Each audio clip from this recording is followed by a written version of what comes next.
Hello everyone, welcome to Mom's Secret. இன்னைக்கு நீங்கள் பார்க்க போகிற ரெசிபி ரவா லட்டு. இது ரொம்பவே சிம்பிளான ஸ்வீட் ரெசிபி. ஸோ எப்படி பண்ணலான்னு பாருங்கள். பேன் நல்லா ஹீட் ஆனதுக்கப்புறம் 1 டேபிள் ஸ்பூன் அளவுக்கு ஹோம்மேட் கீ நெய் சேர்த்துருக்கேன்.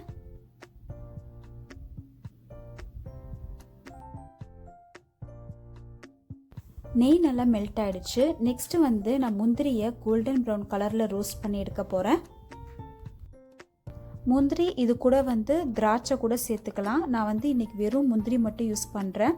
உங்களுக்கு தேவையான அளவு நீங்கள் சேர்த்துக்கோங்க.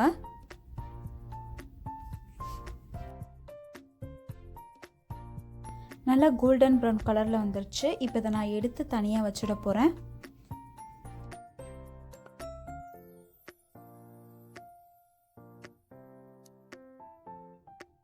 இப்போ இதே பேனில் நான் 1.5 கப் அளவுக்கு ரவை சேர்த்து நல்லா ரோஸ்ட் பண்ண போகிறேன்.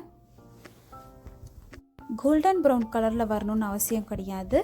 ஜஸ்ட் அந்த ரவையோட அரோமா ஸ்மெல் வரும்போது நம்ம மற்ற பொருட்கள் எல்லாம் சேர்த்துடலாம். உங்ககிட்ட ஃப்ரெஷ்ஷான தேங்காய் இருந்துச்சுன்னா ஃபஸ்ட்டே நெய்யில் வறுத்து எடுத்துக்கோங்க. நான் டெசிகேட்டட் கோகோனட் யூஸ் பண்ணுறனால நான் 2ஆவதாக சேர்க்க போகிறேன்.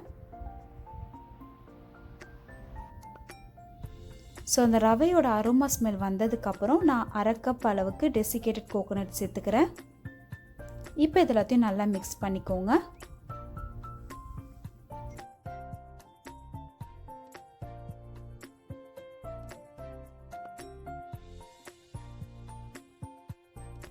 நெக்ஸ்ட்டு பார்த்தீங்கன்னா நான் 1/2 கப் அளவுக்கு சர்க்கரை சேர்த்துருக்கேன். பேன் மீடியம் ஃப்ளேமில் வச்சுக்கோங்க. ஸோ ரொம்ப ஹை ஃப்ளேமில் குக் பண்ணிங்கன்னா பர்ன் ஆகிடும். ஸோ இந்த மீடியம் ஃப்ளேமில் பார்த்தீங்கன்னா சர்க்கரை உங்களுக்கு லைட்டாக மெல்ட் ஆக ஆரம்பிச்சிடும்.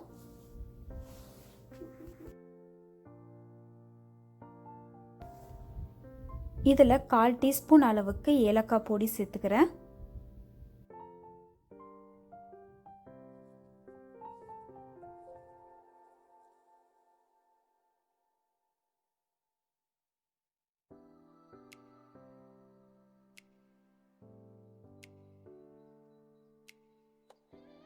கடைசியாக நம்ம ரோஸ்ட் பண்ணி வச்சுருக்க முந்திரியை சேர்த்துட்டு மிக்ஸ் பண்ணி நம்ம ஸ்டவ் ஆஃப் பண்ணிடலாம்.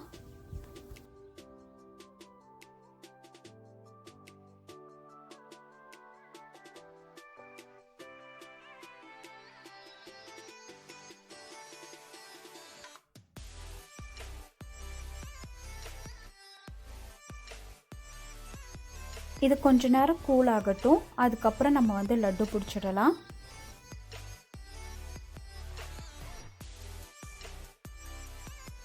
இப்போ கொஞ்சம் கொஞ்சமாக பால் சேர்த்து நம்ம ரவா லட்டு பிடிச்சிடலாம்.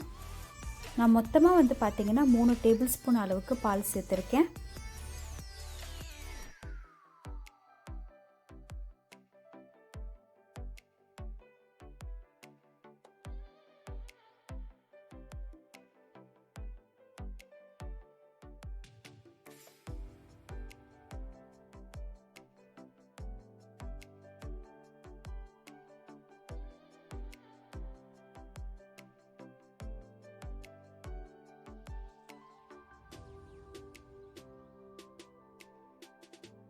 ஒரு ஃபெஸ்டிவல் டைமில் ஈஸியாக நீங்கள் வீட்லேயே ட்ரை பண்ணலாம். வெறும் 3 இன்க்ரீடியண்ட் யூஸ் பண்ணி நீங்கள் இதை ட்ரை பண்ணலாம்.